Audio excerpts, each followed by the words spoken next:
Hi, my name is Scott Hinckley. Before I begin my part of the presentation, I just want to mention that I work in a hospital as a respiratory therapist. So I have some personal experience with tuberculosis, and that'll be relevant a little later in the presentation. But want to explain my professional attire here for the video too. I'm wearing the scrubs that I wear to the hospital. I've also got the bags under my eyes and the 5-day stubble that comes after working bunch of 12-hour shifts in a row, so you're getting the full authentic experience. So I am talking today about treatment and prevention control.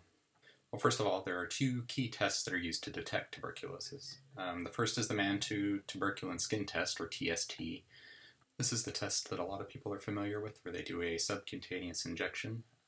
With a positive result, the person's arm will have a hard, raised, palpable area at the injection site. And the reaction must be read within 48 to 72 hours. Anyone that works in healthcare has probably had a tuberculosis test like this at some point.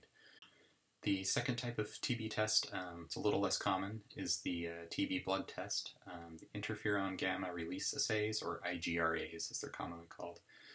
And I'll talk about that one a little bit later when I mention a personal experience I had. So now that I've covered tuberculosis screening, I want to talk about TB treatment. The first drug used to be effective in treating TB was streptomycin, an antibiotic. And the most commonly used antibiotics used today are isoniazid, which is considered to be the most effective agent against tuberculosis because it's able to penetrate macrophages and inhibits mycolic acid synthesis present in the cell wall. INH, as it's called for short, is used in combination with 3 other drugs, including rifampin, pyrazinamide, and ethambutol.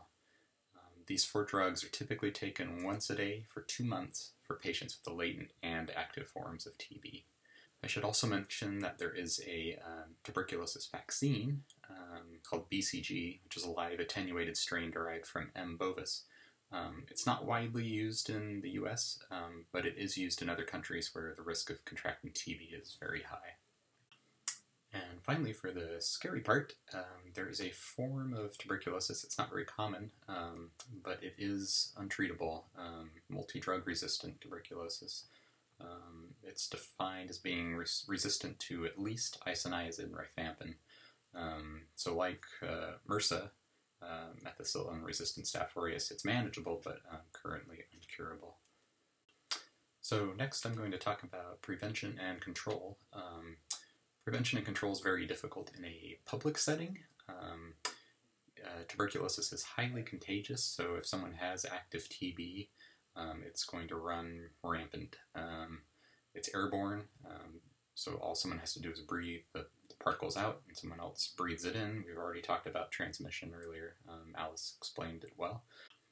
So if you know someone has active tuberculosis in a public setting, you want to avoid contact with them, make sure you're disinfecting surfaces around them, wear a mask if possible, have the patient with active TB wearing a mask, and avoiding contact. In a hospital setting, like the hospital I work, they have very specific precautions set up for suspected tuberculosis. There are 3 levels of TB infection control in the hospital I work at, and I think it's pretty common amongst hospitals around the nation. The first level of infection control is administrative. So basically they try to keep the patient out of any public space where they could infect other people.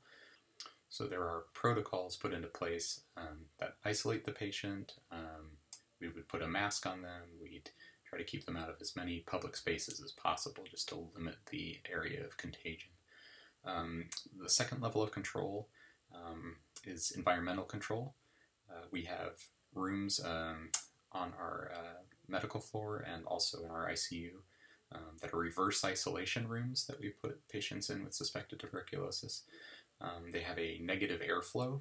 Basically, it sucks the air out of the room.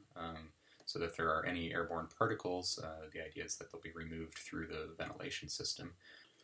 We would also keep doors closed whenever possible, and then also limit access to the room for family members and also practitioners, just only necessary personnel. And finally, the third level of control is respiratory protective equipment. This is something that I use a lot in the hospital for airborne isolation rooms. The one we use in our hospital is called a PAPR.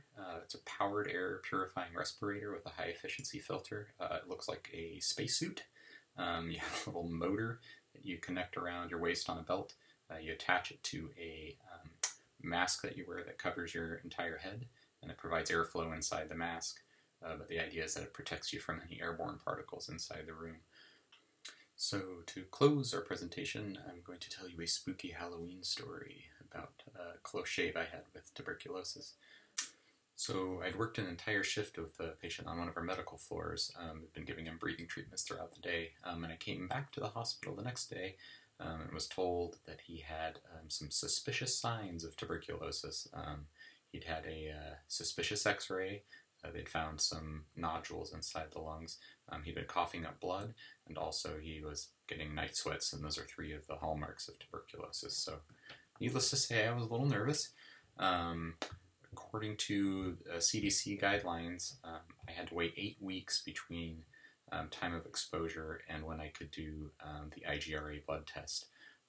Thankfully I tested negative, but it was a very scary 8 weeks, just kind of running all the what-ifs through my head. So anyway, that's our presentation on tuberculosis. Hope you've enjoyed it. We enjoyed researching it, and thank you very much for watching.